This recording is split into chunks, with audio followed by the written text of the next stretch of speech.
I have a pretty good memory. I can't recall the last time I forgot anything. Pam says my memory is about as long as my little finger. It's not that short.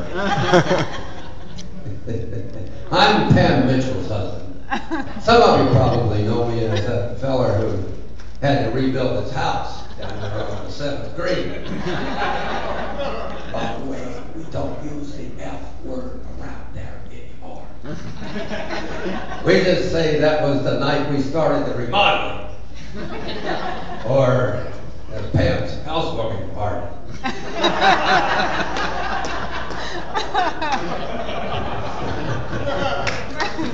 You know, since Pam got to be so important around here, why, people have gotten to know me too. Why, everywhere I go, people say, "Good morning, Mr. Mitchell." "Good afternoon, Mr. Mitchell." That doesn't bother me. Mr. Johnson never could get an MT time anyway. Hey, the workout room downstairs is starting to thin out. You know those New Year's resolutioners? You know, the ones with the chest drawers disease or the Dunlop disease. You know what I mean, right? They got their chest down in their drawers. They got their bellies done locking over their belts. Well, they're done. We get some of those 25-year-olds that come down there. They got 1.2% body fat and trying to work that off. They got that headset on, you know, they're probably picking up music from Thailand or something. They got that heart monitor band on their arm so they know right away if the heart stops.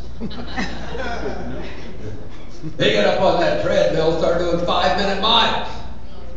God, I just want to reach over there and speed that thing up until they get stuck in it. Womp, womp, womp. You know, I think God invented golf because of the crucifixion. He had to be really pissed about something to give us such an aggravating game, don't you think? Pam says, "Now don't get mad if you hit a bad shot." Well, hell, I wouldn't get mad if I hit just one bad shot. You try hitting 14 bad shots in a row, see if you feel like singing Zippity Doo Dah. Beautiful day. And next time I go out to play, I'm going to bring a sack of bagels with me, use my slice on it. Damn thing's got to be worth something, good for something. I was out hitting golf balls, or trying to, last Sunday. I was out there on the driving range. I threw the ball down on the ground and picked up a club, took a big swing, whack! Okay, it didn't go whack, it went whiff. I looked down at the ball and had a big smile on his face. You know, one of those blade cuts, you know, that someone put on there with an iron or something. That dang ball was laying there looking up at me laughing. "You missed me, Mr. Mitchell." Christ's sake, he was a damn ball club. I'm going to knock that smirk off his face. I'll take another big swing. "You missed again, Mitchell." Oh, for crying out loud. That did it. I stomped on it. I stomped it right down into the ground. It smashed down there. You could barely see the top of its head sticking up out of the mud. I'm satisfied.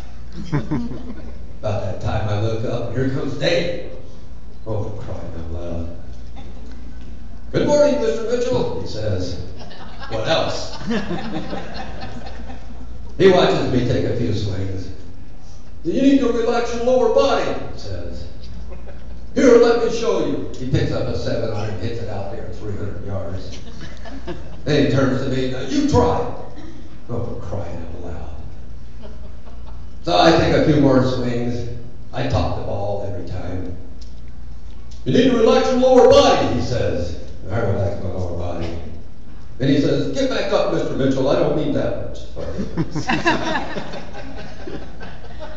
He gives up, starts walking away. Then he yells out over his shoulder, you know, "Say hello to Pam for me." Oh, man, I tell you, I get no respect. I feel like Rodney Dangerfield out here.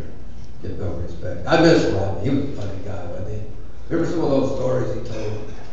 Some of those things. He said, when I was born, I was such an ugly baby, the doctor slapped my mother. Or on the way home from work, I stopped at the bar. I said, hey, bartender, where can I get a little action around here? He sent me to my house.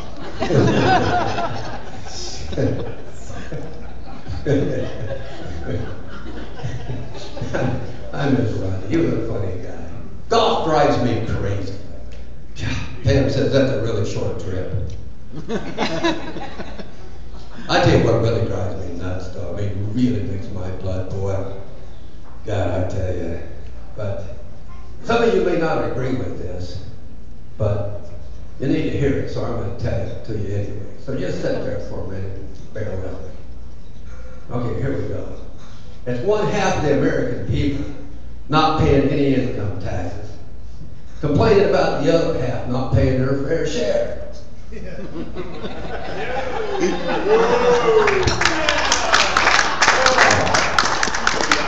What is this crap? You know, we got the top 1% of the income producers paying 40% of the income taxes now. You know, we tried that crap back in the 1930s during the Great Depression. Why it lasted so long? You know, got Franklin Delano Roosevelt got that top tax rate up to 94%. You heard me right? 94%. Got unemployment up to 26%. Right? Because the wealthy, after getting 94% of their wealth confiscated or their income confiscated, quit. No new factories, no new business, no new jobs. How many people working for someone making a minimum wage? Besides, they're never going to balance the budget when the hole at the bottom of the bucket is bigger than the hole at the top. Hell, they're borrowing 40% out of every 40 cents out of every dollar that they're spending now. They got the debt up to almost $16 trillion. You know who the biggest holder of that debt is? Not China. China is number 2 with 1.1 trillion. No, it's the Federal Reserve. They hold almost $7 trillion worth of that debt. Yeah. And you know where they got the money to buy it? All those bonds? They printed it. The budget, 65% of the budget, something called a social transfer payment. That's the fancy way of saying they're going to pull the money out of your pocket and put it in your neighbor's. And let me tell you, the government or anyone has a right to take money from someone who's earned it, give it away to someone who hasn't. Go ahead, assault the rich, punish the productive. See what that gets you. You might better read that and shrug. Anyway, I better get back to golf before I lose my temper. You all know Clarence Bosworth and his wife Mabel. They've been members here for a long time. Yeah, I think they opened the place, Clarence or Mabel. Clarence likes to play golf. Mabel can't stand it. She hates it. Well, we were out playing golf last week with Clarence, me and Pam. The 3 of us played. Clarence gets up to that first tee, you know, he gets down there, he sets that tee up about 3 inches. He waggles his driver, takes a swing with the ball. I feel pretty bad for him. So he sets it up even higher, gets that ball up to about knee level. Waggles his driver, waggles his rear end. Takes another swing. He whipped it again. Jeez. He looked up at us and said, tough course.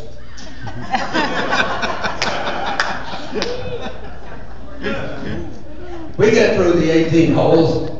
We come here to the grill room over there. We have a few drinks. Actually, we have a lot of drinks. And Clarence, he likes to drink that really good stuff. You know, he drinks that expensive wine. Yeah, he likes that stuff. So he just doesn't get drunk. He gets schlossed.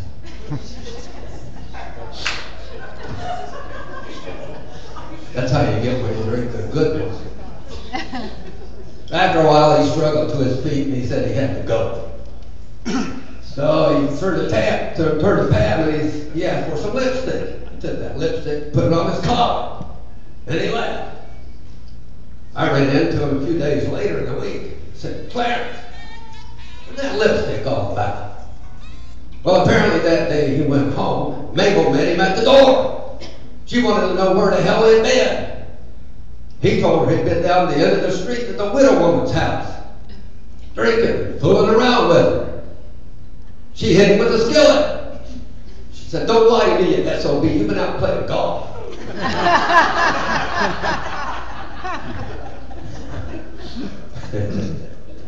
Mabel went missing one time for a week. They didn't know where she was. She had just disappeared. Everybody was worried. The police came to Clarence. They said, Clarence, or Mr. Bob, you need to expect the worst. Well, Clarence got all depressed, got despondent. Then he went down to Goodwill and got her clothes back.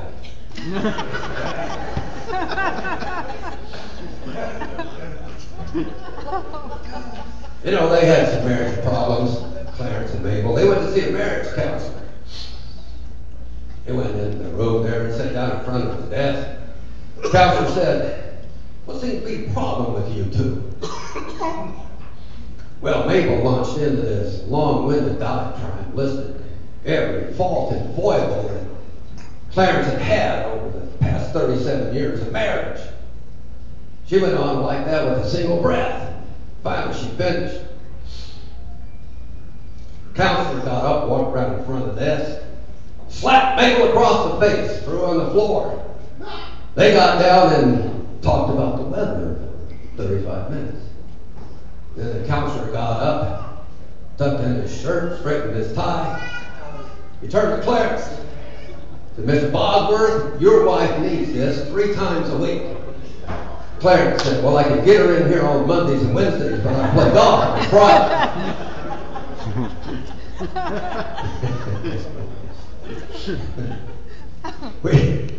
This counselor was telling me about this other couple that came to see him one time. God, they were old. They were 100 years old, been married 80 years, wanted a divorce. The counselor was sitting there with him, and he said, good grief, you know, you guys are 100 years old. You've been married 80 years. What do you want to get divorced now for? The old man said, well, look, we just stayed together for the family. Now the kids are all dead.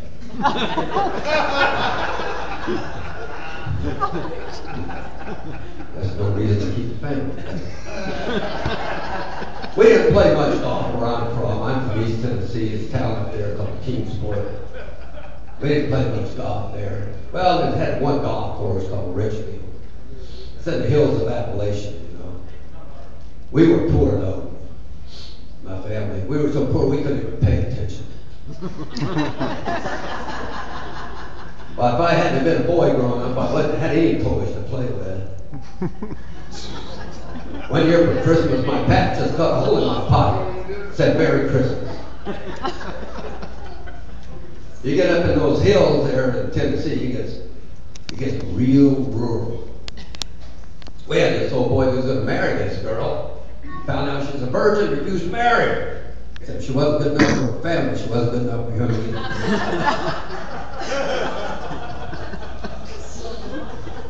Heck, I've got a second cousin who fathered his own little brother. Okay, let me think about it. I don't know how they did it, but some of those boys are their own fathers. They look in the mirror and say, Daddy! My dad taught me a lot. My pap, he taught me a lot about life. In fact, I remember when he taught me how to swim. Took me down there to Holston River, which is a river that runs through Kingsport there. I wasn't very big. I was about that tall, just a little goober. He took me down there to the river and threw me in. Once I got out of the burlap sack, I did pretty well. By the time I got back to the riverbank, he was gone. I guess he had something important to do that day. I wasn't much good at dating in high school. I was pretty bashful. Yeah, I was skinny looking, goofy looking, bashful. So I didn't have much luck with the girls. My pap, he wanted to make me feel better, so he took me aside and he said, son, no matter how ugly or homely you are, somewhere in the world is a woman and a dog that will love you. But she ain't gonna take your name.